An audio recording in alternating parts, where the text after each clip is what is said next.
परमेश्वर की प्यारी आत्माओं, अपन लोग अपने मन के लिए पूर्व प्रसंग की ओर ले चले। पूर्व प्रसंग में अपन लोग क्या श्रवण कर रहे थे, डॉक्टर मनीष कुमार सोनी जी बताएंगे।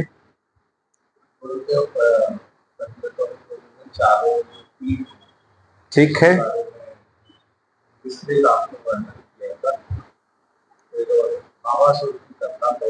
ठीक। और उस भौमासुर की कथा के अंतर्गत मुकुट के संदर्भ में बतलाते हुए और राजा परीक्षित सुख दिव्य उपदेश में आप लोगों ने अवगाहन किया था। आइए पुनः अपने मन को अपन उसी ओर ले चलते हैं और सर्वप्रथम इस बात का चिंतन करते हैं कि धन्य धन्य आज श्री सुखदेव जी का आगमन। और जब सुखदेव जी का आगमन वहां हुआ था तो ऐसा नहीं लगा किसी को कि सुखदेव जी आए, बल्कि तत्र आहवत ऐसा सबने महसूस किया था कि स्वयं भगवान श्री कृष्ण का पदार्पण हो। जिस तरह से भगवान राम लक्ष्मण जी के सहित गुरु जी का आदेश प्राप्त करने के बाद सुंदर बगीचे में भ्रमण करने को चले गए,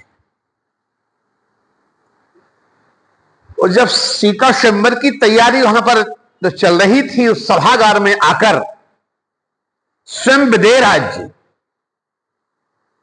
आप तो जानते ही विदेहराज किसे कहते हैं, ऐसा ब्रह्म ज्ञानी, ऐसा व्यक्ति जो अपने चेतन तत्व से उस परम चेतन तत्व का ऐसा संबंध बना ले कि जिसको अपने देह का भी भान ना रहे।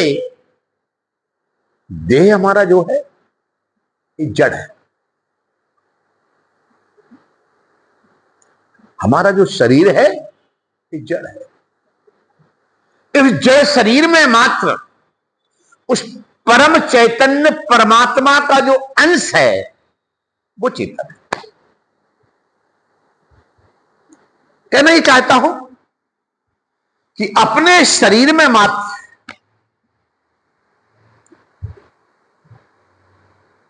उस परमात्मा का अंश चेतन तत्व है, और वो चेतन तत्व है तब तक हम चैतन्य है, नहीं तो अचैतन्य हो जाएंगे। इस बात को थोड़ा समझें, प्रकाश डालते हैं। शास्त्रों में ये बताया गया है कि शरीर का संबंध इंद्रियों से होता है, इंद्रियों का संबंध मन से होता है, मन का संबंध बुद्धि से होता है, और बुद्धि का संबंध शरीर से होता है।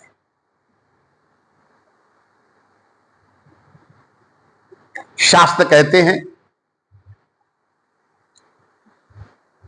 ये जो संबंध की परंपरा है, शरीर का संबंध इंद्रियों से, इंद्रियों का संबंध बुद्धि से, बुद्धि का संबंध मन से, मन का संबंध चित्त आत्मा से,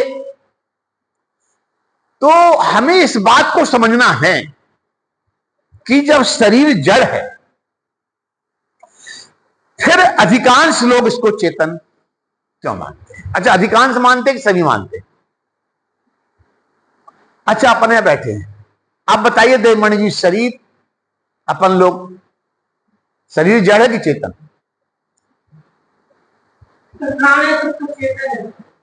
अच्छा चलिए, चेतन प्राण तक चेतन है, मैं शरीर की बात कर रहा हूं। ये बताइए, प्रथम तो ये बात समझने का प्रयास करें अपन कि शरीर अलग है और चेतन आत्मा अलग है।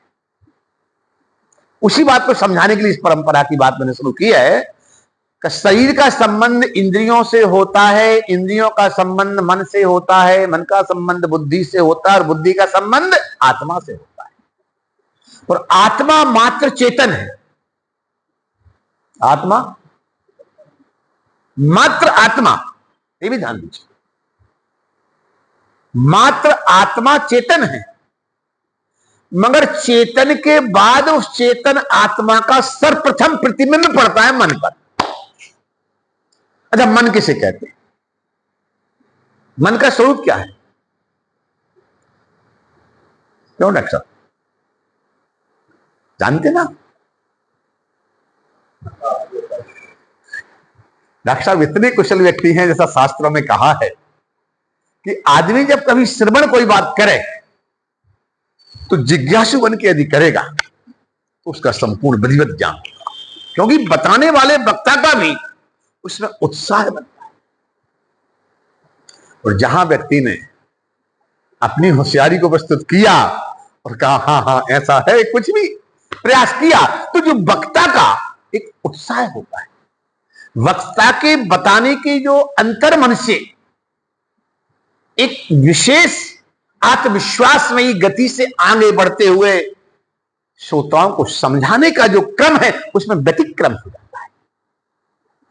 इसलिए मैं श्रोताओं में, सभी श्रोता अच्छे हैं, लेकिन डॉक्टर मनीष कुमार सोनी जी के लिए राजा परीक्षित के समान से श्रोता मानता हूं प्रियबंधुओं, क्योंकि मनुष्य के जीवन में श्रवण की जिज्ञासा और विशेष जिज्ञासा जब होती है तब सही विषय वस्तु हमको प्राप्त होगा।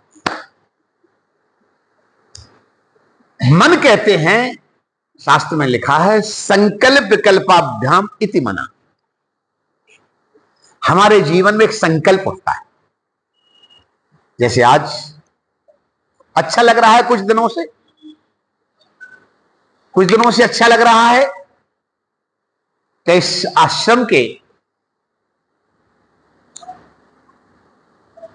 से संबंधित महापुरुषों के कृपा पात्र और ब्रह्मचारी देवमणि जी कुछ दिनों से रविवार का ध्यान रखते हुए आ रहे हैं। भगवान ऐसी कृपा करें, इनको ऐसी सद्बुद्धि, मन से बुद्धि की स्थिरता प्रदान करें कि सतत वह अपने इस पूर्व आश्रम में जहां सेवा दी थी वो देने में तत्पर हो जाएं, तो बड़ी कृपा भगवान की होगी। तो जब ये यहां आते हैं, इनका बड़ा सुंदर पर्णकुटी पंचवटी में रहते हैं, हम लोग गए, बड़ा अच्छा लगा है। तो जहां ये रहते हैं वहां से आने के पूर्व देवमणि जी के मन में आता है कि आज रविवार है, सत्संग होगा, हम जाएं या न जाएं। इनके मन में जब ये विचार उठता है हम जाएं या न जाएं, ये एक संकल्प उठा और दूसरा विकल्प उठा। जब संकल्प उठा और विकल्प उठा तो संकल्प विकल्प की गति का नाम है मन। जब तक इनके मन में ये विचार चलते रहते हैं हम जाएं या न जाएं, क्योंकि 18-20 किलोमीटर जाना है, जाएंगे, फराना भी है। आइए आज इनकी माया की आसक्ति की चर्चा भी प्रसंग में होगी, परीक्षित जी और सुखदेव के प्रसंग में आगे बताऊंगा पूरी बातें। लेकिन जब तक हमारे मन में ये संकल्प विकल्प है, वो मन है, और हमारी अब स्थिरता बन गई नहीं, अब हमने जाना शुरू किया है, रविवार का एक दिन का आश्रम में सत्संग होता है, इसलिए हम चलेंगे, सत्संग तो करेंगे। इसका नाम बुद्धि है। जब तक जाए या न जाए ये मन है, नहीं जाना है और चल दिया, आ गए, उपस्थित होगा, ये बुद्धि है। जब तक हमारे जीवन में एक संकल्प विकल्प की गति बनी रहती है उसको मन कहते हैं, और स्थिरता प्राप्त हो जाती है उसको बुद्धि कहते हैं। बंधु, इनसे ऊपर आत्मा होती है, इससे ऊपर चित्त होता है, इससे ऊपर अंतःकरण होता है, इससे ऊपर चित्त है, इसके ऊपर अंतःकरण है, इसके ऊपर आत्मा है। हाँ, लेकिन आत्मा मात्र चेतन है। अब प्रश्न ये उठता है कि चेतन आत्मा होने पर हम इस शरीर के लिए क्या मानते हैं? दुर्गा बताओ, हैं? जड़ मानते हैं, ठीक है ना? बताइए देवमणि जी, शरीर को क्या मानते हैं? हम अपने आप शरीर को क्या मानते हैं? बोलिए। दुर्गा ने बोला जड़ मानते हैं, आप बताइए क्या मानते हैं? चलिए, आप विषय को समझे नहीं इसलिए ऐसा बोल रहे हैं। अभी दोनों की बात में विसंगति है। डॉक्टर साहब बताइए, शरीर जड़ है कि चेतन? अनीता जी, ये बात तो सत्य है, शरीर जड़ है, लेकिन जड़ शरीर पर चेतन आत्मा का प्रतिबिंब सबसे पहले मन पर पड़ता है। मैंने मन क्या बताया? संकल्प विकल्प। तो जो हमारी चेतन आत्मा है, तो चेतन आत्मा का प्रतिबिंब मन पे पड़ा और मन का प्रतिबिंब बुद्धि पर पड़ा और बुद्धि का प्रतिबिंब सर्वेंद्रिय पर पड़ा और सभी इंद्रियों पर पड़ने वाला प्रतिबिंब हमारे शरीर पर पड़ा। तो हम इस जड़ शरीर को भी, ध्यान दीजिएगा, हम इस जड़ शरीर को भी चेतन मान लिया। ये तो चूंकि अपने जानकारी थी तो अपन ने बोल दिया शरीर जड़ है,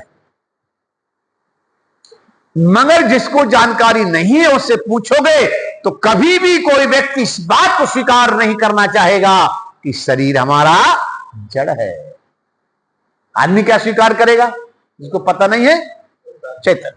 ये जिस व्यक्ति को इस विषय वस्तु का बोध नहीं है, विषय वस्तु का ज्ञान नहीं है कि मात्र चेतन आत्मा है, चेतन आत्मा का प्रतिबिंब मन पर पड़ता है, मन का प्रतिबिंब बुद्धि पर पड़ता है और बुद्धि का प्रतिबिंब सर्वेंद्रियों पर पड़ता है और इंद्रियों का प्रतिबिंब शरीर पर पड़ता है। इसलिए प्रतिबिंब की परंपरा के कारण हम इस जड़ शरीर को भी चेतन मान लेते हैं। जड़ शरीर को चेतन मान लेते हैं। सत्य यह है कि हमारा शरीर जड़ है। जब कभी कोई महापुरुष, कोई संत, सच्चे साधक तपस्वी व्यक्ति एकत्रित होते हैं तो वो ये कभी नहीं कहते हैं कि मैं अस्वस्थ हूं। वो यही कहते हैं हमारे शरीर को कुछ बात पित्त कफ का, कुछ अस्वस्थता की गतिविधि प्राप्त हो गई है। हर महापुरुष के मुख से, हर सच्चे साधक परमहंस के मुख से कभी नहीं निकलता कि मैं बीमार हूं। क्या निकलता है? मेरा शरीर बीमार है। सत्य भी है, सत्य भी है। इसी बात का बोध श्री सुखदेव जी महाराज ने सर्वप्रथम राजा परीक्षित को कराया, जो अपने यहां राजा जनक के संदर्भ में श्रवण कर रहे हैं कि मैंने अभी कहा था कि जिस सभा में विदेह राज जनक जी उपस्थित,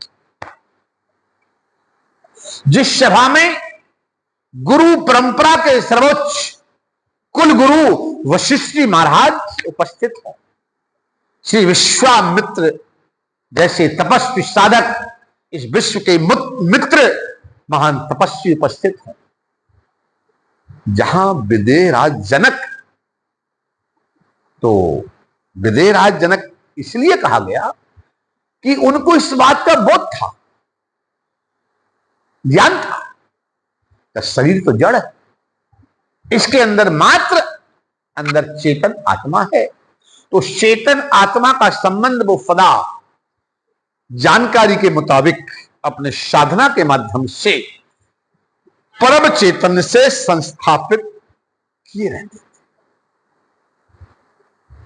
यानी कि विदेह राज का तात्पर्य जिनको अपने देह का अभिमान नहीं रहता था, देह के चेतन तत्व का संबंध परम चेतन तत्व से जोड़ देने के कारण उनको देह का भान नहीं है, इसलिए उनको कहा गया विदेहराज जनक। ऐसे विदेहराज जनक जी जहां पर विद्यमान हैं, कुल गुरु वशिष्ठ जी विद्यमान हैं,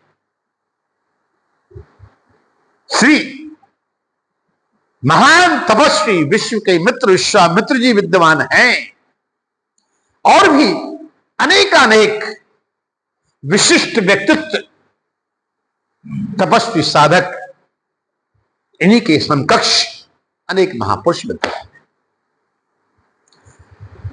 परंतु सभा में ज्यों ही भगवान राम, चलिए मैं इसलिए कभी कभी बीच में पूछता हूं, ये भी जानना चाहता हूं कि जो मैं सुनाता रहता हूं तो उसको श्रवण करके आप लोग कभी मनन करते हैं कि नहीं? इसलिए मैंने पूर्व में सुनाया है, इसलिए डॉक्टर साहब से पूछूंगा, बताइए कि राम के लिए मैंने 4 पुरुषार्थों में क्या बताया था? बहुत प्यारी बात। सबसे बड़ी आता कि जीवन पूरी शैली से अपन धर्म का आचरण सीख सकते हैं, साथ ही साथ मर्यादा कर सकते हैं।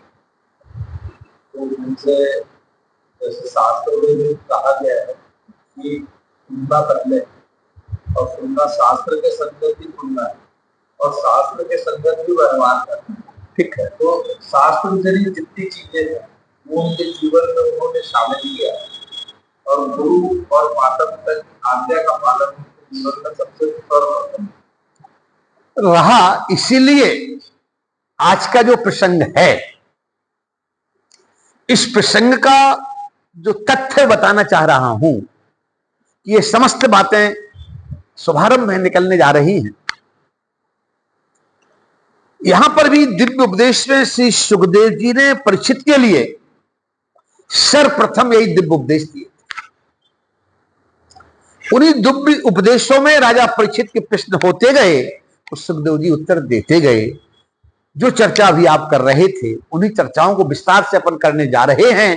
उसके पूर्व अभी इस बात को श्रवण करें कि जहां पर स्वयंवर हो रहा है, स्वयंवर के मध्य ऐसे महापुरुष विद्वान जिनका मैंने नाम लिया, और जैसा मैंने पूर्व में बताया था कि भगवान राम मोक्ष हैं, लक्ष्मण जी काम हैं, भरत जी धर्म हैं, और शत्रुघ्न जी अर्थ हैं। तो मैंने पूर्व में अवगत कराया है प्रिय बंधुओं कि मनुष्य के जीवन में कमाया गया अर्थ यदि धर्म में लगा होता है तो धर्म भरत हैं, तो अर्थ शत्रुघ्न भरत की सेवा करते हैं। तो हमारे जीवन में अर्थ कमाया धर्म में लगा है, तो हमारी इच्छा लक्ष्मण काम है, काम माने इच्छा, तो हमारे जीवन में मोक्ष प्राप्ति की इच्छा सहज में हो जाती है। तो आज साक्षात कामावतार लक्ष्मण जी और मोक्षावतार श्री राम जी गुरु आज्ञा से बगीचा में भ्रमण करने गए थे। स्वयंवर होने जा रहा था, स्वयंवर की सारी तैयारी थी बंधुओं। सभा में सभी जिन लोगों का मैंने नाम लिया, सभी महापुरुष विद्वान थे। और ज्यों ही भगवान राम उस बगीचे से घूमकर उस सभा में प्रवेश करते हैं, तुरंत बंधुओं सभी लोग खड़े हो गए। ध्यान दीजिए मैं क्या कहना चाह रहा हूं। यहां पर मैं इस बात को प्रकट करना चाहता हूं कि भगवान राम तो सबसे कम उम्र के जिनके गुरु हैं, जिनके कुल गुरु हैं, जिनके विदेराज जनक जी जैसे महापुरुष लोग बैठे हैं, ऐसे सब लोगों ने तुरंत उठकर खड़े हो गए और भगवान राम का अभिवादन किया और सर्वोच्च आसन पर ससम्मान विराजमान। कहने का तो तात्पर्य है कि जिस तरह भगवान राम के स्वयंवर की सभा में प्रवेश होते ही सभी महापुरुषों ने खड़े होकर स्वागत करते हुए और उनको उच्च आसन पर विराजमान किया, इसी तरह से आज इस सभा में भी सुखदेव जी जिनके पिता व्यास जी विद्वान थे, सुखदेव जी जिनके पिता व्यास जी विद्वान थे, वहां व्यास जी के पिता पाराशर जी विद्वान थे, वो विराजमान थे वहां। और पाराशर जी के पिताजी शक्ति विराजमान थे। और शक्ति के पिताजी कुलगुरु वशिष्ठ जी भी वहां विद्यमान थे। ध्यान दीजिएगा, सुखदेव जी महाराज के पिताजी व्यास जी विद्वान हैं, व्यास जी के पिताजी पाराशर जी वहां विद्वान हैं, पाराशर जी के पिताजी शक्ति वहां विद्वान है। हाँ, शक्ति विद्वान उस समय थे। और शक्ति के पिताजी श्री कुलगुरु वशिष्ठ जी भी वहां विद्वान। इतना ही नहीं, सारे सप्तर्षि, ब्रह्मर्षि और जो भी तपस्वी कंदराओं में इधर उधर तपस्या कर रहे थे, जो राजा परीक्षित के गंगा किनारे के आगमन का अति उत्सुकता सोत्सुकता से इंतजार कर रहे थे, वो समस्त लोग वहां विद्वान थे। परंतु जब यं प्रव्रजन्त मनुपेत मपेत कृत्यम रुद्वैपायनो ब्रह्कातरया जुहावो पुत्रेति तन्मयतया तरबोभिनेदुस् तम सर्वभूत हृदयं मुनिमानितोऽस्मि। तम सर्वभूत हृदयं मुनिमानितोऽस्मि। सच्चे परमहंस विदेहराज जनक से भी श्रेष्ठ परमहंस बंधु, जिनके जीवन में, जिनको अपने शरीर का कोई भान नहीं है, विदेहराज जनक जैसी जिनकी स्थिति, उनसे श्रेष्ठ महान स्थिति, चेतन का संबंध परम चेतन से जोड़ रखा है।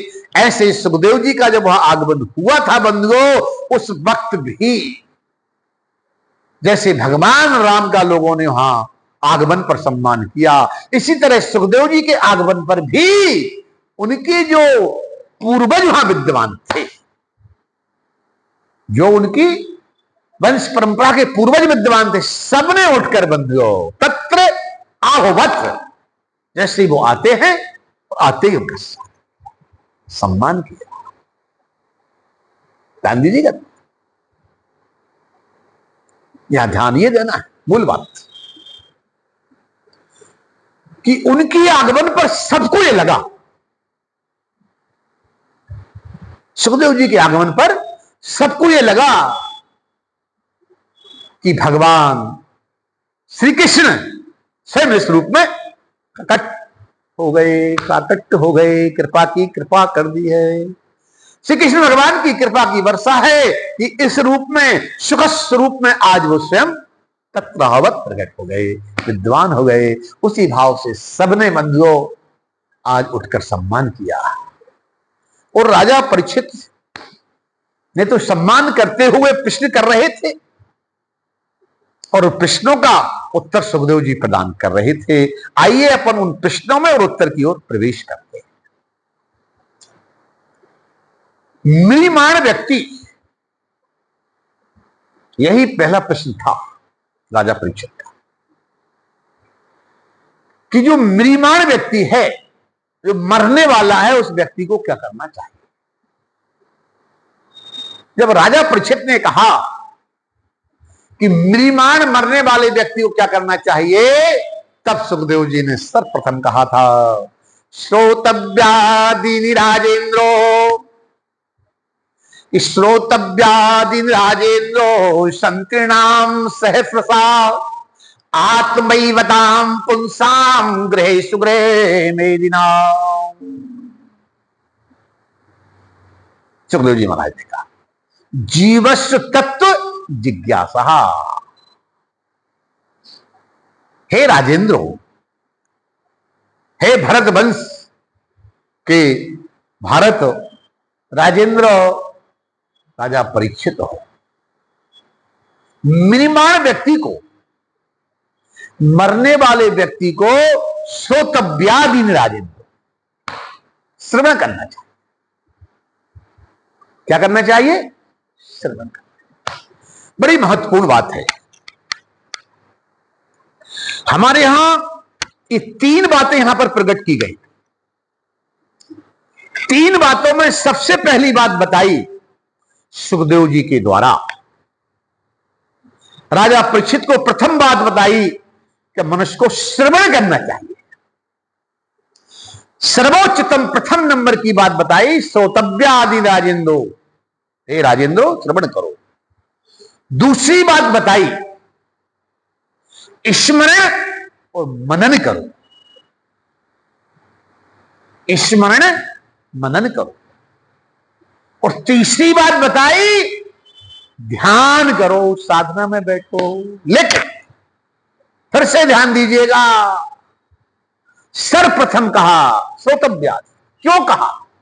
वहां उदाहरण दिया कि जिस तरह से 3 पहिए की गाड़ी होती है, उदाहरण की रिक्शा मान लीजिए, 2 पहिए की गाड़ी होती है, साइकिल मान लीजिए, 1 पहिए की गाड़ी होती है, तो सर्कस पे 1 पहिए की गाड़ी चलाते हैं जादूगर लोग, वो मान लीजिए, ठीक है। तो यहां पर सुखदेव जी महाराज 3 पहिए की गाड़ी यानी रिक्शा जैसा सवार होना मरने वाले व्यक्ति को सर्वोत्तम उपाय बताते हैं, श्रवण करना। सर्वोत्तम उपाय श्रवण करना। और दूसरा उपाय श्रवण के बाद, पहला श्रवण और श्रवण के बाद दूसरा उपाय बताते हैं स्मरण और मनन।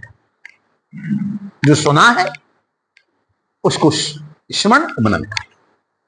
ये 2 पहिए की। फिर बताया तीसरा ध्यान। ध्यान में ये समझाया, ये बड़ी कठिन बात है, कोई छोटी छोटी बात नहीं। यहां भी भागवत में स्पष्ट बताया जा रहा है, 3 पहिए की, 3 पहिए वाले उस वाहन पे आप सुख में बैठेंगे और मरने वाले व्यक्ति उसको यदि स्वीकार करेंगे तो प्रेम से श्रवण करते हुए मोक्ष मिल जाएगा। परंतु श्रवण का जो आनंद है उससे कम आनंद है स्मरण मनन का।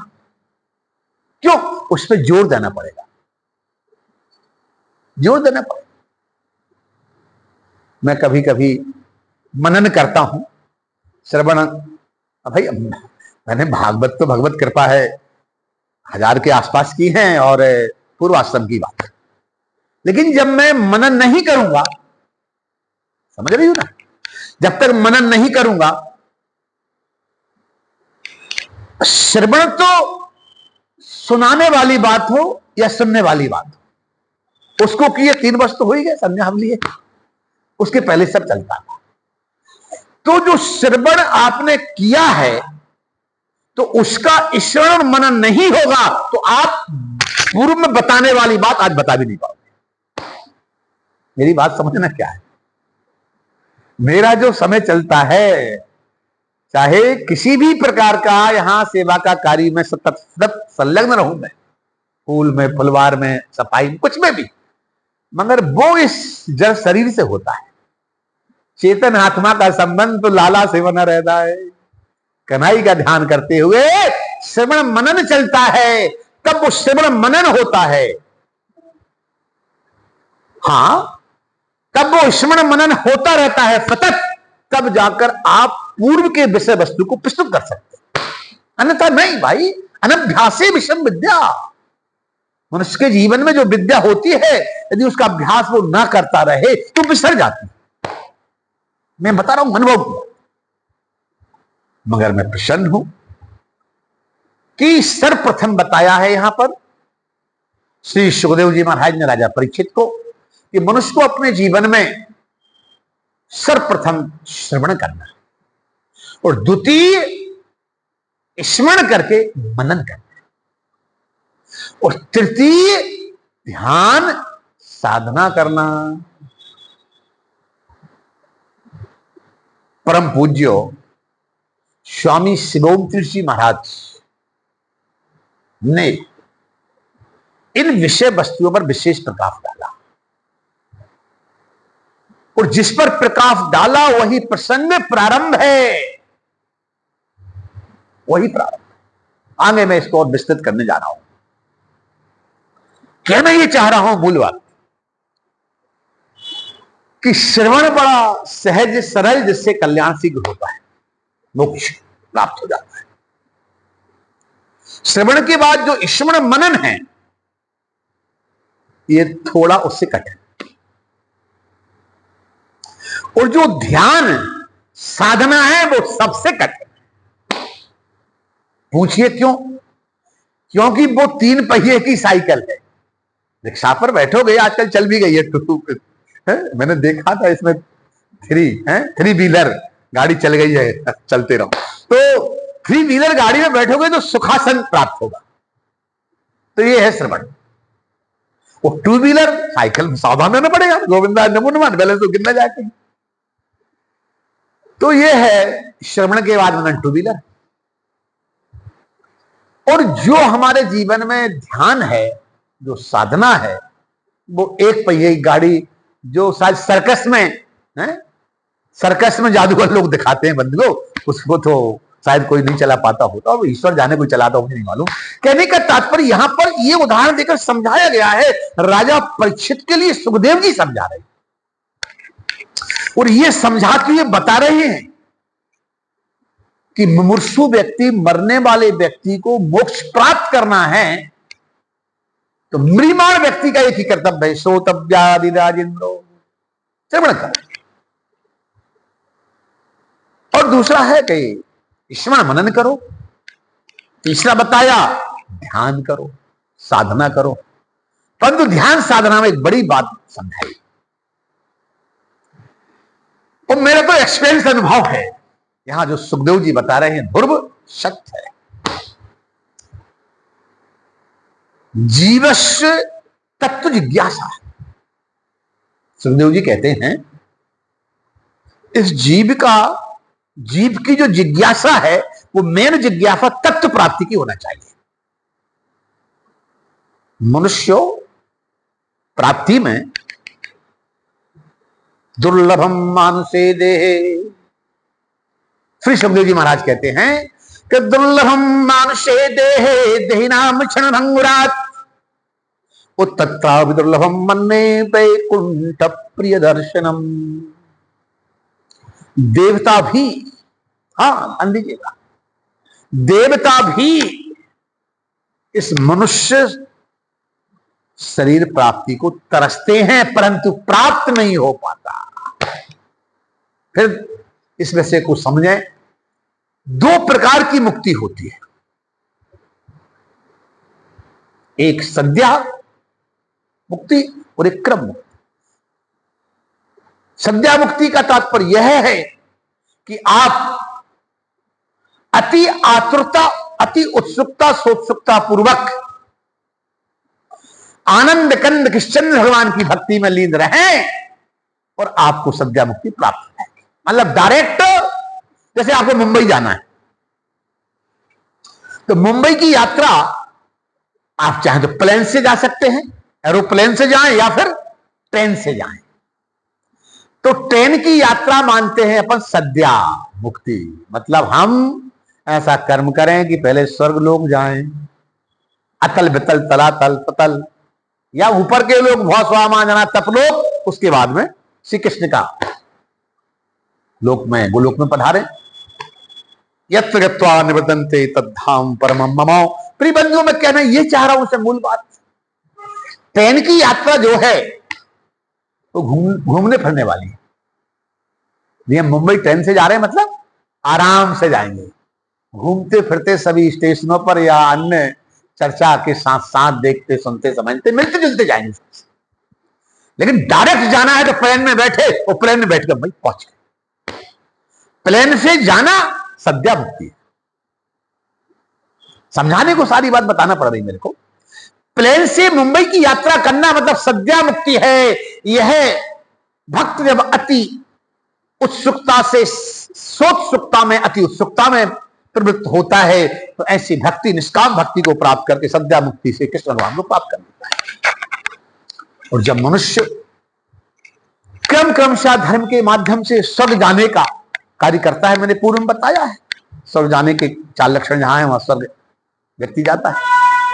तो हम जब धर्म के कार्य में लगे हैं और स्वर्ग जाना चाहते हैं, स्वर्ग के बाद अज्ञान लोकों में जाना चाहते हैं और समस्त लोकों के भ्रमण के बाद फिर श्री कृष्ण धाम में जाना चाहें तो ये फिर क्रम मुक्ति कहलाती है।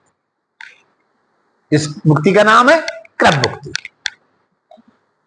तो यहां पर राजा परीक्षित श्री सुखदेव जी महाराज के लिए दोनों मुक्ति के बारे में अवगत कराते कि श्रवण के माध्यम से, हे राजेंद्रो, हे भरतवंशी राजा भरतवंशी राजा भरत तथा श्रोतव्यादि राजेंद्रो, हे भरतवंशी राजेंद्रो राजा परिचितो श्रोतव्यादि राजेंद्रो,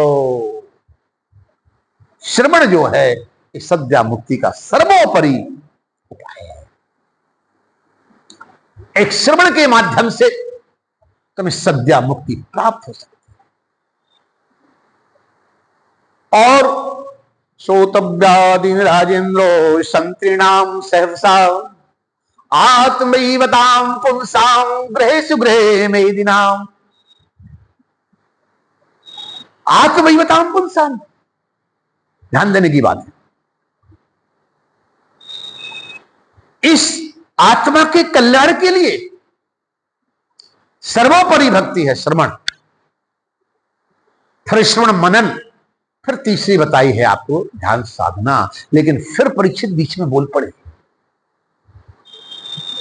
कि जिस भी भक्ति की आप बात करें, चाहे श्रवण की करें, चाहे श्रवण मनन की करें, चाहे साधना की करें, परंतु ये किसी प्रकार की भक्ति में मन तो स्थिर होता ही नहीं, मन स्थिर होता ही नहीं। का मन तो बड़ा चलायमान है, श्रवण करते करते भी मन कई जगह घूम जाता है, श्रवण मनन करते भी मन घूमने आता है। और गुरुदेव यदि साधन में बैठ जाए फिर तो मन घूमते ही रहता है। बम बम महादेव, ये मैं नहीं कह रहा, सुखदेव जी राजा परीक्षित से कह रहे कि जब नेत्र बंद करके हम ध्यान में बैठते हैं, साधन में बैठते हैं, उस समय हम जिन जिन 84 लाख योनियों में जहां जहां गए होंगे, जो जो हमारे जीवन में घटा होगा, वहां मन पहले जाता है, वहां मन पहले जाता है। और उसके पहले हम जिस संसार सागर में रह रहे हैं, उस संसार में हमारी गृहस्थी में मन पहले जाता है। यहां पर 4 लोगों का जिक्र किया है सुखदेव जी ने, और उन 4 पशुओं की जिक्र किया, उनकी मैं जिक्र करने जा रहा हूं, बताऊंगा अभी। लेकिन अभी इस प्रसंग को समझे, इसकी बात चल रही है। जीवस्य तत्व जिज्ञासा, श्री सुखदेव जी महाराज कहते हैं, मैंने पूर्व में आपको बताया है यही प्रसंग, उसको स्मरण इसलिए कराऊंगा और विशेष प्रकाश डालूंगा क्योंकि यहां का वो प्रसंग साधना का, जिस साधना की बात चल रही है अभी, इस साधना का प्रसंग श्रीमद् भागवत का, जो मैंने गीता जी के पाठ के संदर्भ में जिक्र किया है। यहां पर सर्वप्रथम बात बताई जो सुखदेव जी ने परीक्षित जी के लिए, तो यही कहा, सबसे पहले आसन पर विजय प्राप्त करो। आसन लगाना, स्थायित्व रूप से आसन का अभ्यास करो। जब तक एक आसन का व्यवस्थित अभ्यास नहीं होगा, एक आसन से हम लंबे समय बैठने के लिए अभ्यस्त नहीं होंगे, तब तक साधन क्रम की गति आगे नहीं बढ़ सकती। पहली बात। दूसरी बात में जितना श्वास हो, आसन, आसन के बाद श्वास, श्वास पर नियंत्रण होना चाहिए। और श्वास के बारे में देखिए, आसन की प्रधानता तो थी है और रहेगी। आसन का प्रथम बताया सुखदेव जी ने राजा परीक्षित के लिए, और द्वितीय श्वास का बताया कि श्वास पे कंट्रोलिंग पावर होना। जो बाहर श्वास चल रही है, ये श्वास कोई ये हवा वायु कोई हवा वायु भर नहीं है, ये सब परमात्मा का स्थूल रूप में अभी यही कि इसके आगे बताया गया। तो कहा पहले आसन और दूसरा श्वास, कुंभक, पूरक और रेचक। पूरक मतलब हम जो बाहर से अंदर की ओर ले जाते हैं और उसके बाद अंदर रोकते हैं, वो कुंभक है, और फिर बाहर छोड़ते हैं, रेचक। तो इस प्रकार से तीनों प्रकार की श्वासों पर हमारा नियंत्रण हमें रखना चाहिए। पहले आसन का अभ्यास करें, फिर श्वास का करें। फिर यहां तीसरी बात में कहा जित संगा। संग का तात्पर्य मात्र ईश्वर नहीं है, वो इस संग में विराट, अतः उस परम चैतन्य की भर बात नहीं है, उस परमात्मा के स्थूल विराट स्वरूप का भी दर्शन करें। मैंने पूर्व में इंगित किया है, फिर समझने का प्रयास करें।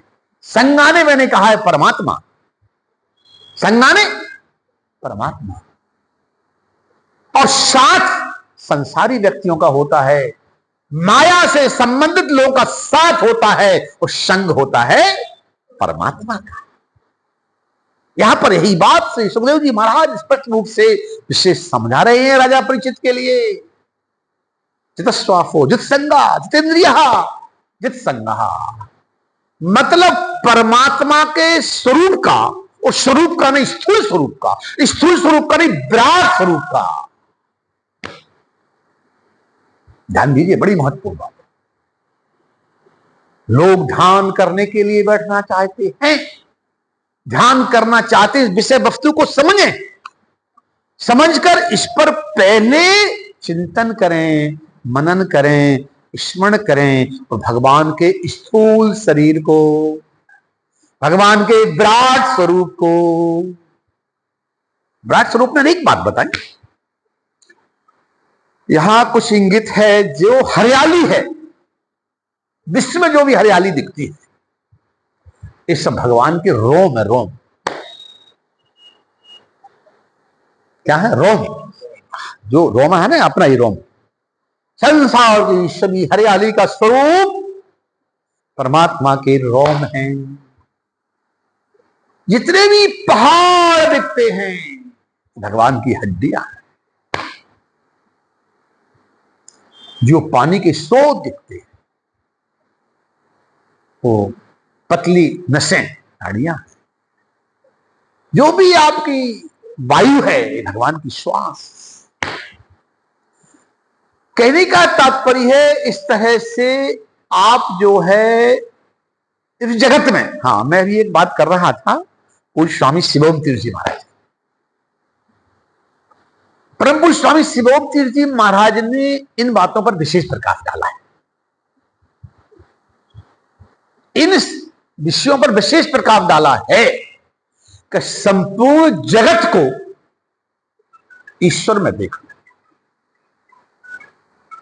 संपूर्ण जगत में भगवान का स्वरूप देखो। और ये सब नहीं देख सकती हो तो अपने आप को भगवान में बना लो, इस चेतन को परम चेतन में समाहित करने का प्रयास करो। ये कठिन विषय है, थोड़ा ये कठिन विषय है। हम माया में इतने आसक्त हैं। राजा परीक्षित को श्री सुखदेव जी महाराज बताते हैं, चस्त ऊतस्त खरस्य, खर कहते हैं गधे को। यहां पर 4 लोगों का नाम लिया। सर्वप्रथम कहा कुत्ता, कि मनुष्य का जो जीवन है राजा परीक्षित कुत्ते के समान। मनुष्य का जीवन सर्वप्रथम बताया कुत्ते के समान। कुत्ते की क्या स्थिति होती? अच्छा एक बात ध्यान देना, बड़ी अच्छी बात, समझने का विषय है। जब कभी मंदिर की आरती होती है, क्या होती है? आरती। मंदिर की आरती होती है और आरती में जब घंटा बजता है, घंटा घड़ियाल बजती है, और घंटा घड़ियाल बजते हुए जब आचार्य लोग आरती का गायन करते हैं, उस समय आपने देखा होगा कुत्ता जोर जोर से रोता है। मैंने देखा है।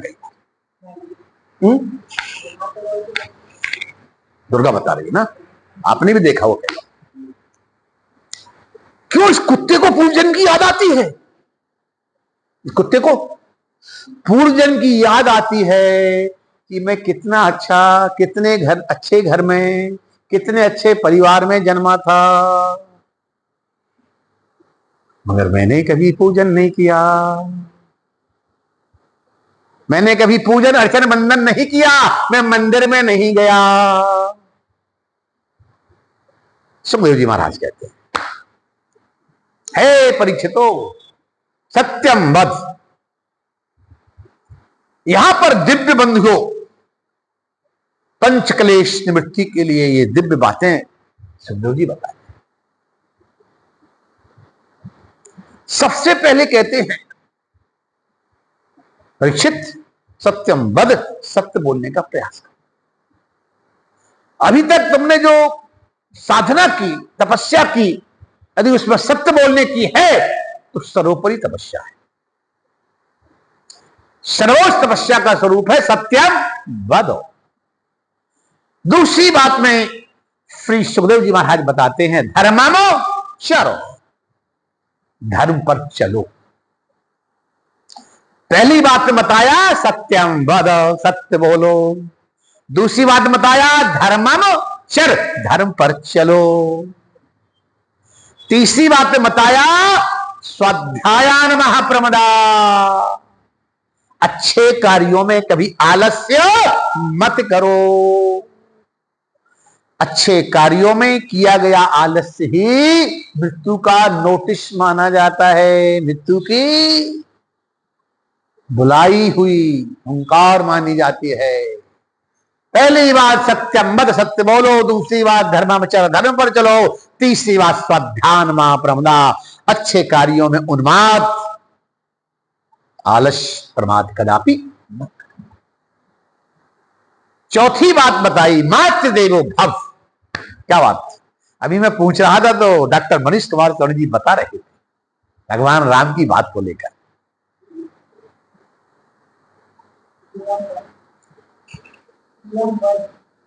हाँ, भगवान राम के संदर्भ में बता रहे थे, जब जनक विदेह आदि का चल रहा था, यही तो भगवान राम करते थे ना। प्रातः काल उठ के रघुनाथा, कि माते पिता गुरु ना वही माता। प्रातः काल उठ के रघुनाथा, माते पिता गुरु ना वही माता। क्या बात? इसलिए तो आज धन्य अभी अपन श्रवण कर रहे थे ना कि भगवान राम के पहुंचने पर बंधुओं सभी लोग खड़े हो गए, आदर स्वागत करते हैं। भगवान राम का नहीं, उनकी विलक्षण प्रतिभा का स्वागत हो रहा है, उनकी दिव्यता का, उनके व्यक्तित्व का, उनके पुरुषार्थ का, उनके संघर्ष का।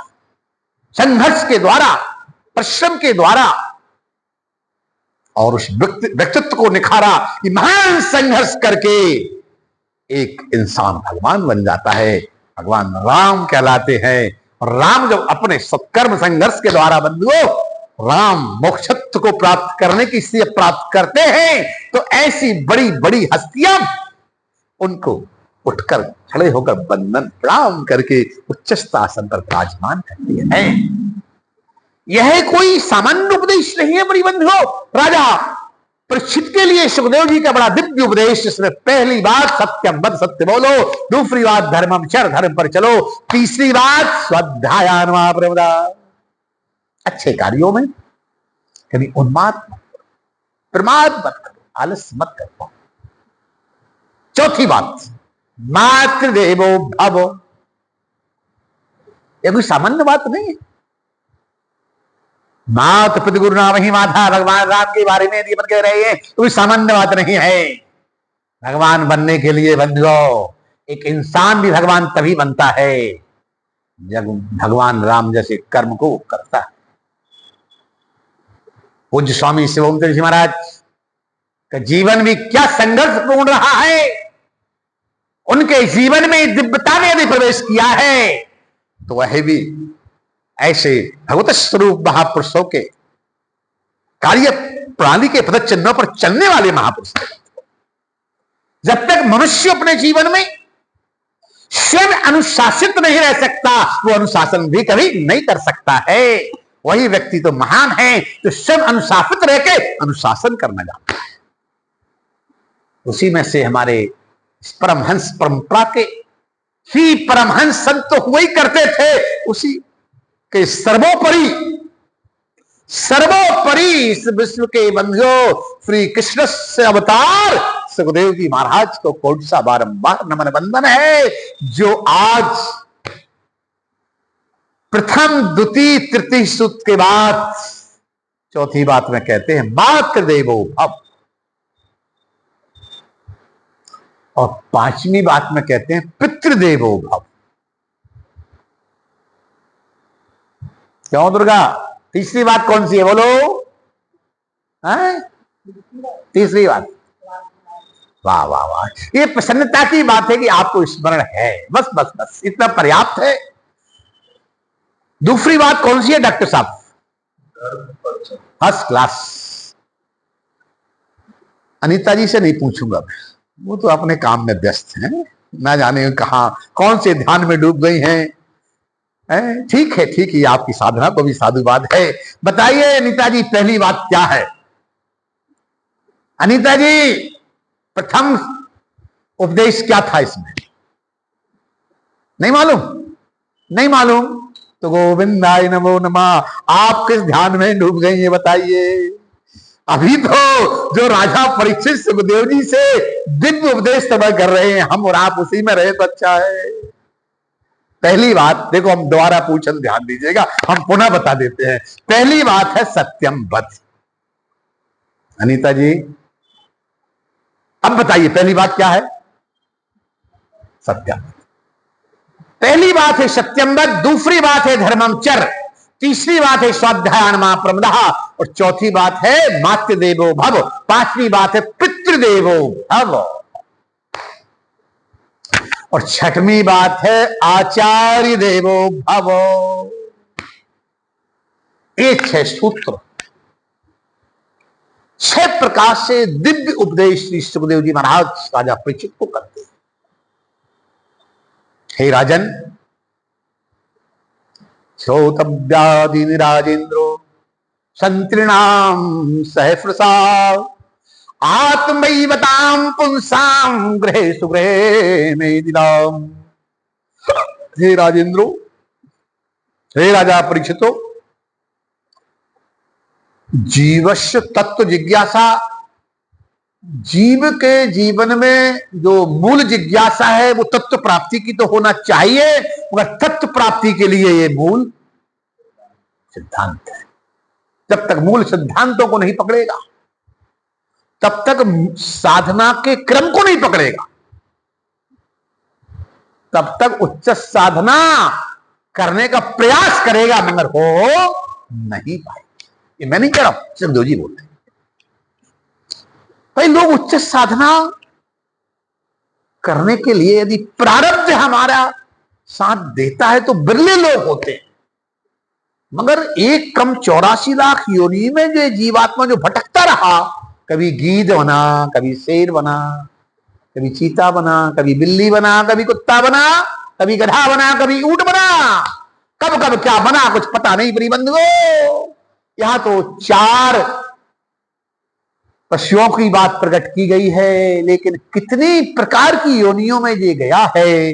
जब वो साधन में बैठता है, नेत्र बंद करता है, तो कई बार वो पुराना दृश्य भी रंगम होने लगता है, मन में आने लगता है। इसलिए आज श्री सुखदेव जी महाराज परीक्षित जी को बताते हैं, सबसे पहले आसन का अभ्यास करो, द्वितीय श्वास का करो, और तृतीय जो है संग, परमात्मा के स्थूल स्वरूप का संग करो, साथ करो।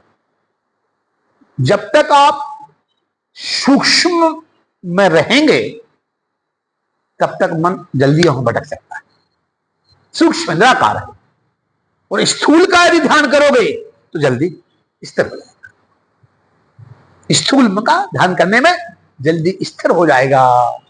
ये सुखदेव जी महाराज राजा परीक्षित को बताते हैं। तो जब तक हम भगवान के स्थूल स्वरूप का ध्यान नहीं करेंगे तब तक हमारा संग पूर्ण नहीं होगा। हम जब ध्यान में बैठते हैं तो यहां पर उदाहरण दिया। क्या उदाहरण दिया? उदाहरण दिया कि जिस तरह कुत्ते की स्थिति होती है, जब जब भी आरती होगी, पूजा होगी, घंटी घड़ियाल बजेगी तो वो रोने लगेगा, उसको पूर्व की याद आती। कुत्ते का क्या काम है? पूजा नहीं करना। इस जन्म में तो कुत्ता बन गया, इसके पहले की बात कर। पूर्व जन्म में इसके पहले कुत्ता क्या था? नास्तिक था।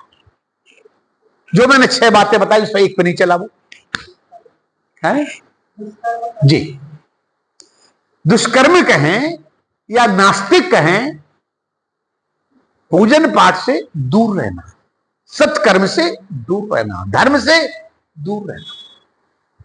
सुखदेव जी 6 बातों को जो मैंने अभी बताई, इनको बता के कहते हैं कि मनुष्य के जीवन में जब मनुष्य जीव का मूल जिज्ञासा तत्व प्राप्ति है, लेकिन उससे जब पृथक जाता है, नास्तिक होता है, पूजन पाठ नहीं करता और क्या करता है फिर? उसके विपरीत। एक बार की बात है, एक कुत्ता बोला हम प्रयागराज स्नान करने जा रहे हैं। चला कहां से? प्रतापगढ़ से। बोलिए आनंद कंद भगवान की जय। प्रतापगढ़ की बात याद आ गई मेरे लिए। प्रतापगढ़ के समीप ही ऐसे महापुरुष का अवतरण हुआ जो स्मरणीय है, और उनका ध्यान इसलिए आ गया कि मेरे नाम से मिलता हुआ नाम है, इसलिए मुझे उनकी याद आ गई। आप लोग विदित होंगे, वैसे मेरा नाम भी गुरुदेव ने लाजवाब दिया, मैं प्रसन्न रहता हूं नाम से। परम पूज्य प्रातः स्मरणीय और भारत की दिव्य विभूति के रूप में अखंडानंद जी के अलावा स्वामी करपात्री जी महाराज, शायद लोगों ने नाम सुना होगा, जानते होंगे। मैं तो मानता हूं कि भारत में तो विशिष्ट लोग हैं, सभी उनको जानते होंगे भारत के लिए। उनका नाम था स्वामी हरिहरानंद तीर्थ महाराज, स्वामी हरिहरानंद सरस्वती महाराज। ये तीर्थ परंपरा है, तो मेरे लिए गुरुजी ने हरिहर तीर्थ दिया है। मगर करपात्री जी महाराज का नाम उनके गुरु के द्वारा गुरुपट में जो दिया था वो हरिहरानंद तीर्थ, हरिहरानंद सरस्वती महाराज। हाँ, सरस्वती परंपरा अलग। तो स्वामी हरिहर तीर्थ हरिहरानंद सरस्वती जी महाराज का नाम लोग जानते नहीं थे। क्यों नहीं जानते थे? क्योंकि उन्होंने भगवान के विराट स्वरूप का दर्शन करके वो विराट स्वरूप को हृदयंगम किया, वो विराट स्वरूप को हृदयंगम करके और अपने कर को, यानी हथेलियों को ही पात्र बना लिया। गांधी जी मैं कहना चाह रहा हूं इस प्रसंग में, उनकी याद क्यों आई? जैसे हम कहीं सोने लगे और तकिया ना हो तो अपने हाथ का तकिया बना लो। इसी तरह करपात्री महाराज का नियम था कि वो जब कभी कुछ पाते थे तो अपने करों में, अपने करों को, हथेलियों को अपना पात्र मानते थे। तो महाराज श्री के हरिहरानंद सरस्वती के नाम से लोग कम जानते हैं। महाराज जी को, स्वामी जी को, करपात्री जी को कम जानते हैं। मगर करपात्री जी के समान प्रकांड विद्वान भारत वर्ष में कम लोग होते हैं, महापुरुष। उनकी दिव्य चर्चा, दिव्य शक्ति इस प्रसंग में है, चलो बता ही देता हूं। यहां पर विराट स्वरूप में यही बताया सुखदेव जी ने राजा परीक्षित को कि ये भगवान जो हैं 4 वर्ण में, और भगवान जब विराट स्वरूप में देखा जाए तो ये ब्राह्मण है। हमारा जो मुख है, मुख ब्राह्मण है, बाहु है क्षत्रिय, पुरुजंघा वैश्य, पैर शूद्र है।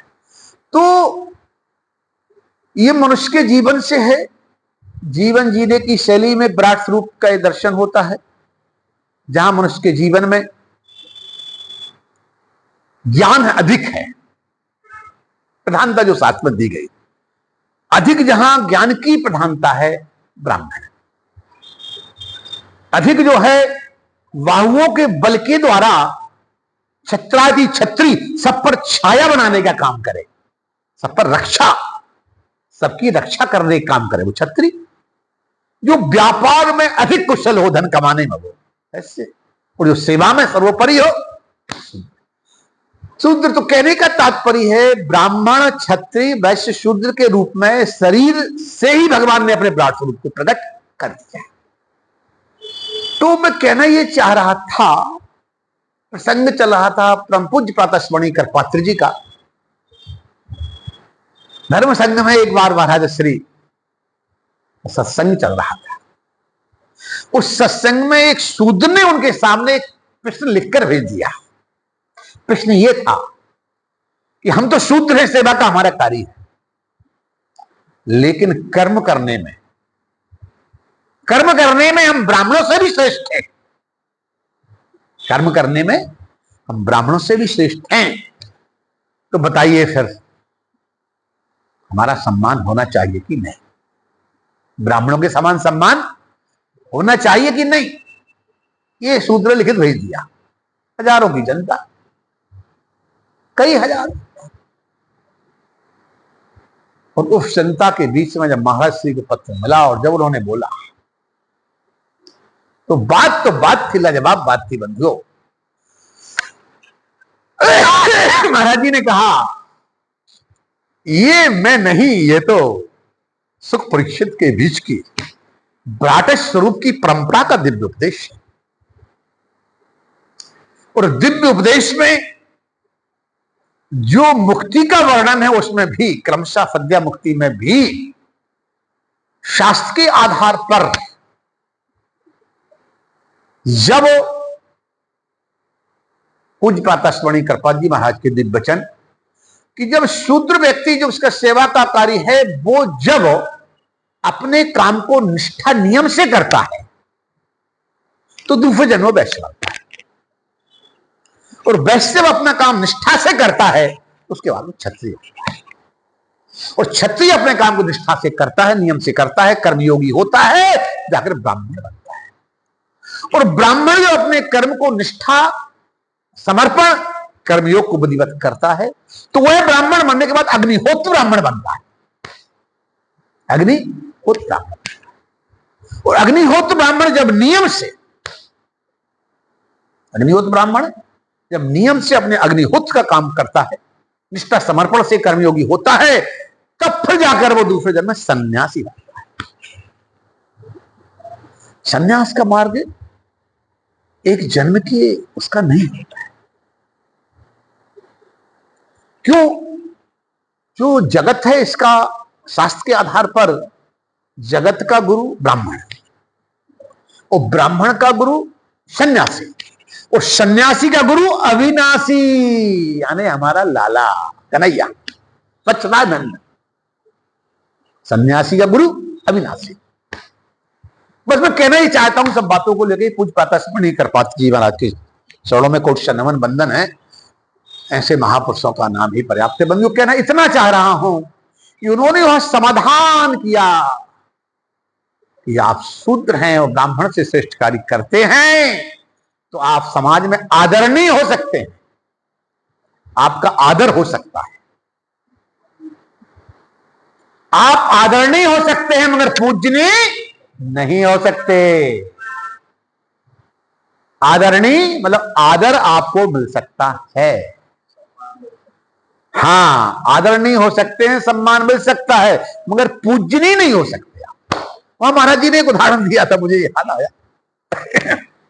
महाराज श्री ने बोला था कि गाय कितनी भी लतमरु हो, गो माता कितनी भी लात को मारने वाली, मतलब पैरों को चलाने वाली हो, मगर फिर भी गाय के दोनों पैरों को बांध के ही दूध दुहा जाता है। गधैया कितने भी सीधी हो, उसका दूध कभी नहीं दुहा जाता।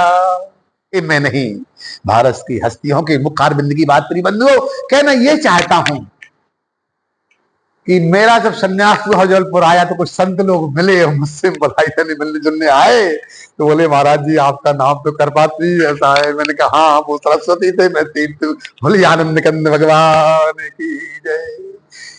कहने का तात्पर्य है, क्या नाम भी हमारे पूज्य गुरुदेव जी ने हमारे लिए इस गुरुपट के रूप में श्रेष्ठ महान नाम दिया। पूर्व नाम से संबंधित जुड़ा हुआ वह श्रेष्ठ नाम है। अतः हम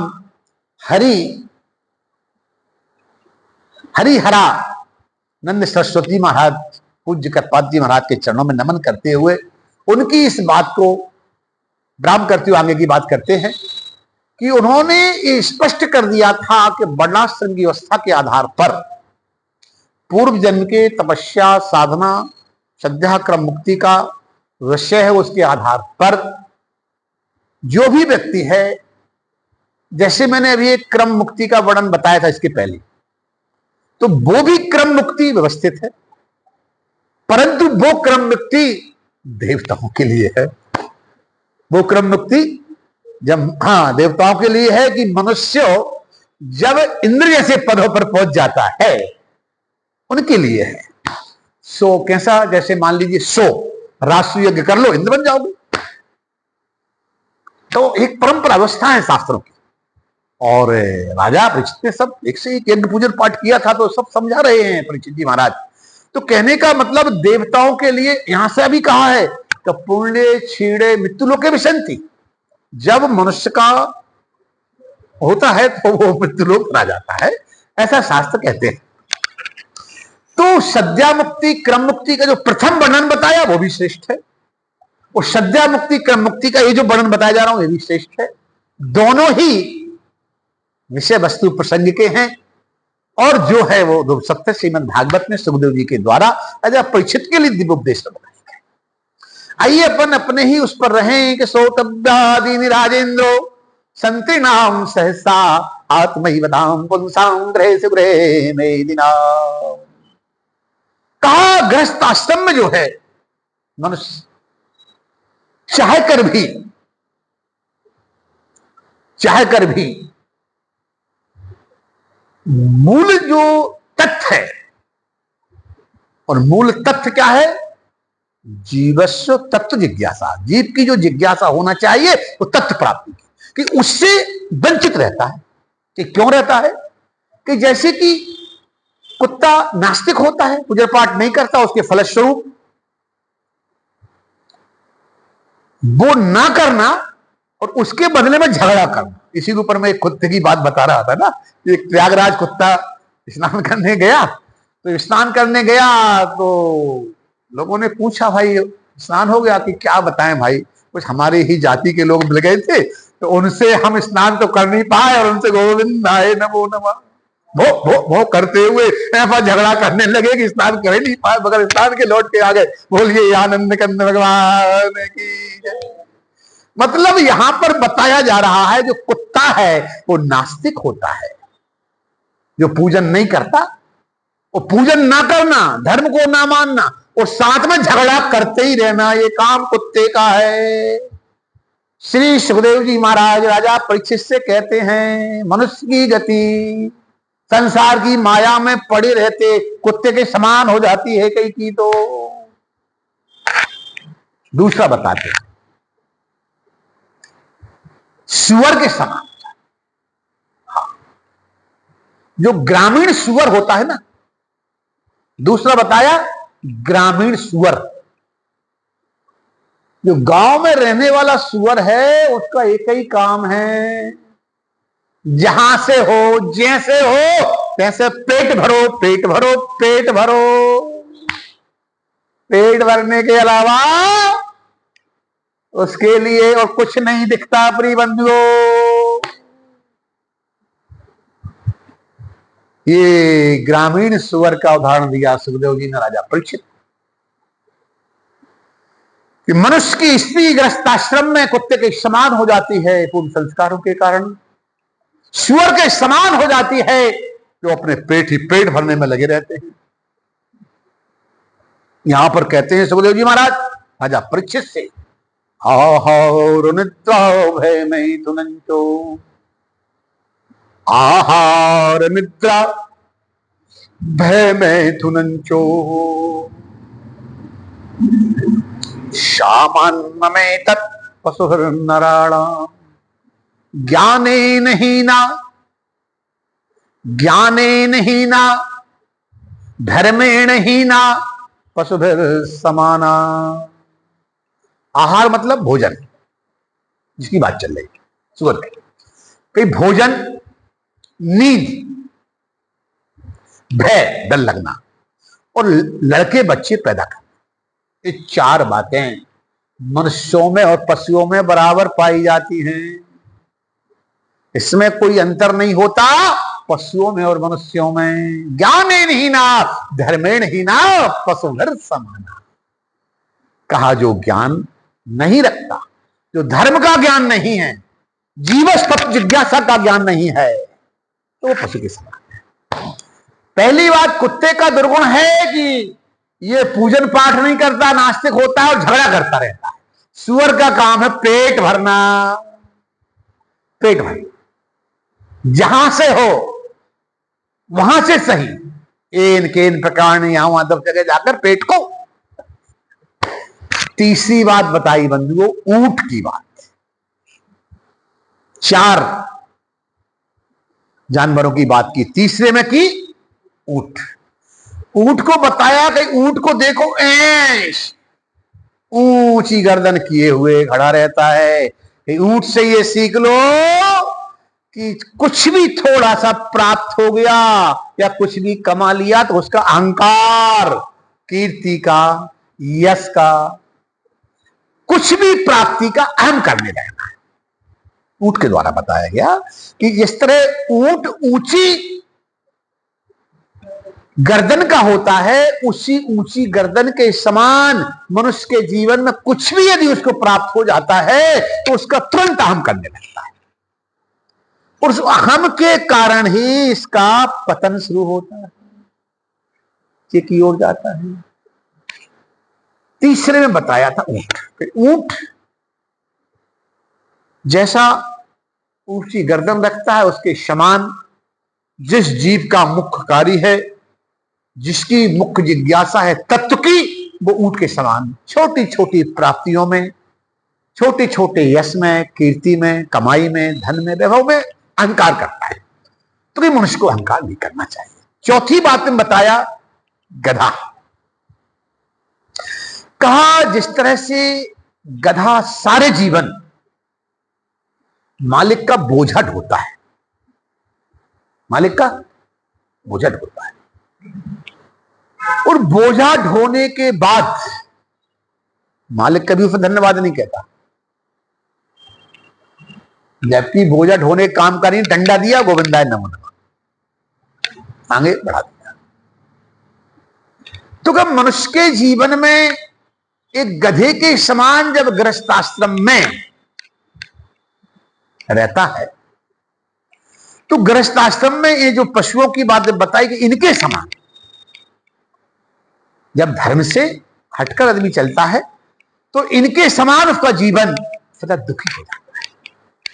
गधा बोझा भी ढोता है, और जब काम का नहीं होता तो बुढ़ापे में डंडा मार घर से भगा दिया जाता है। मतलब वृद्धाश्रम। हाँ, गोविंदाय नमो नमः, ये बड़ी विडंबना। आजकल तो वृद्धाश्रम बहुत तैयार है, और वृद्धाश्रम लोगों के लिए बना दिए गए हैं, कई लोगों को जल्दी भेज दिया जाता है। हाँ गधे का हाल बेचारा बुढ़ापे में, भाई अब बोझा ढोने काम नहीं, डंडा दिया घर से भगा दिया। अब माता पिता जब घर में काम करने की स्थिति में नहीं रहते ना, तो संतति क्या चाहती? चलो इनको वृद्धाश्रम छोड़ाते। लड़का तो जैसे तैसे बेचारा प्रयास करता है कई बार करना जाए, मगर बहू रानी छोड़ ही देती। ये बात मैं इसलिए कह रहा हूं कि मैं अभी जबलपुर में था, तो मेरे एक भक्तराज जी, मेरा जहां आश्रम था वहां उसके पास ही एक आश्रम, वृद्धाश्रम तो पास ही था, संपर्क में थे। तो वहां की भी जो संचालिका थी हमारी भक्ति आश्रम आती। हुआ क्या, एक दिन वहां का प्रसंग याद आया, इसलिए 2 मिनट बताऊंगा, आगे चलते हैं। तो वहां पर एक हमारे भक्तराज पति पत्नी अपने माता जी को छोड़ने आए, और बस संयोग था कि गुरुजी यही है कि हाँ, तो बस उनने फोन कर दिया, संयोग से पहुंच गए आश्रम में ही थे, बहुत जरूरी काम से महाराज जी यहाँ आए वृद्धाश्रम। हम समझ गया कुछ गांव लगा हुआ, हम पहुंचे, पहुंचते ही फटाक से बंधन अंदर हुआ, प्रणाम हुआ, और बस वो भी हमारी भक्त थी तो अंदर था, सभी का सब अच्छा, आसन भी बैठे। तो स्थिति में आपको बताऊं वहां की 2 मिनट की। होता क्या है कि बहू अड़ी थी कि हमें माता जी को वृद्धाश्रम में करना है। अब लड़का बहू की बात कुछ बोल नहीं पाया, चुप था। हमने समझा तो लड़का चुप रहा, कुछ नहीं बोला। हम बहू लगी कि हाँ हम तो छोड़ने आए महाराज जी। हमका अच्छा अच्छा, क्या इनके लिए? हाँ हाँ। पूछा ताछा, सब कुछ ठीक ठाक। माँ नहीं चाह रही थी कि हम यहाँ रहें, लड़का नहीं चाह रहा था छोड़ा जाए, बहू लगी।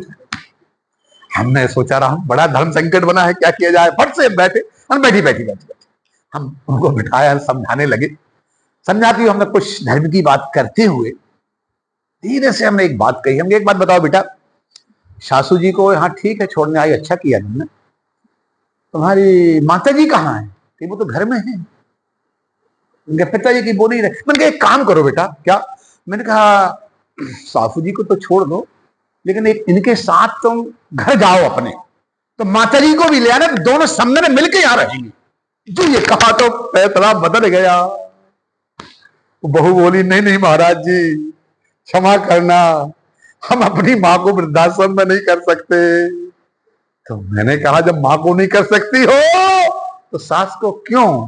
कहने नहीं हम सास को भी लेके घर चले। कहने का मेरा तात्पर्य है कि आज सुखदेव जी ने जो चौथी बात बताई है गधे वाली, ये गलत नहीं है परिवार। सत्य है, गधा जब तक काम का है तब तक तो उसको खाने पीने देते हैं, बोझा ढोते हैं, काम का नहीं डंडा मार के भगा देते हैं। यही दिव्य उपदेश राजा परीक्षित को सुखदेव जी महाराज समझा रहे, बता रहे हैं, मनुष्य तन प्राप्ति की विशेषता बता रहे हैं, साधना पक्ष में ले जाने के लिए बात कर रहे हैं। उनने चंचल मन स्थिर करने का उपाय पूछा, वो सब बता रहे हैं। कितने बज गए भाई? समय में क्या है? सब अच्छे। देखिए ये तो दिव्य उपदेश है, और दिव्य उपदेश में मनुष्य तन प्राप्ति अति दुर्लभ है, ये प्रसंग चल रहा है। जो जीवश तत्व जिज्ञासा के संदर्भ में मनुष्य तन की दुर्बल अति दुर्लभता से जो मनुष्य तन प्राप्त होता है, ऐसे मनुष्य तन में हम कैसे कैसी जिज्ञासा करें कि जीव को तत्व की प्राप्ति हो, और तत्व प्राप्ति में हम कौन कौन सी सावधानी बरतें। इसमें 4 उदाहरण सुखदेव जी ने राजा परीक्षित को दिए हैं। इसके उपरांत मनुष्य शरीर के महत्व को और हमारी आत्मा के बारे में एक जीवस तत्व जिज्ञासा के रूप में दिव्य उपदेश सुखदेव जी महाराज करेंगे। दुर्लभम मानुष्य देह, आगामी रविवार में जो उपदेश होना है, जो जीवस्यो तत्व जिज्ञासा और दुर्लभम मानुष्य देहे, इस बात पर विराम करते हैं कि मनुष्य तन की प्राप्ति अति दुर्लभ है। ये सुखदेव जी दिव्य उपदेश देंगे आने वाले रविवार में। जीवस तत्व जिज्ञासा, जिज्ञासा इस जीव को तत्व की है, इस पर दिव्य उपदेश आगे बढ़ेगा। यहां उपदेश अग्रिम उपदेश का स्मरण करते हुए आज परम हंस सुखदेव जी महाराज के चरणार बिंदों में नमन करते हैं, वंदन करते हैं, प्रणाम करते हैं। आइए। ओम द्यौः शांतिरंतरिक्षगुं शांतिः पृथिवी शांतिरापः शांतिरोषधयः शांतिः वनस्पतयः शांतिर्विश्वे देवाः शांति ब्रह्म शांतिः सर्वगुं शांतिः शांतिरेव शांतिः सामा शांतिरेधि। ओम सर्वे भवन्तु सुखिनः सर्वे सन्तु निरामया सर्वे भद्राणि पश्यन्तु मा कश्चित् दुःखभाग् भवेतो अस्तो मां शतगमय तमसो मां ज्योतिर्गमय मृत्योर्मा अमृतांगमय। ओम पूर्णमदः पूर्णमिदं पूर्णात् पूर्णमुदच्यते पूर्णस्य पूर्णमादाय पूर्णमेवावशिष्यते। ओम शांति शांति शांति सुशांतिर्भवतु सर्वार्शांतिर्भवतु।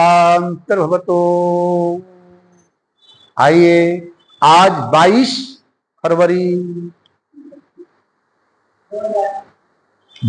फरवरी 2026 रायपुर महादेव घाट रोड सप्तम विहार कॉलोनी गली नंबर 1 परम पूज्य स्वामी शिवोम तीर्थ आश्रम में स्वामी हरिहर तीर्थ के द्वारा आज का ये दिव्य प्रवचन श्री सुखदेव जी के श्री सुखदेव जी महाराज के चरणारविंदों में समर्पित करते हैं। बोलिए स्वामी शिवोम तीर्थ जी महाराज की जय, बालकृष्ण भगवान की जय। नमः पार्वती पते हर हर महादेव। शांति शांति।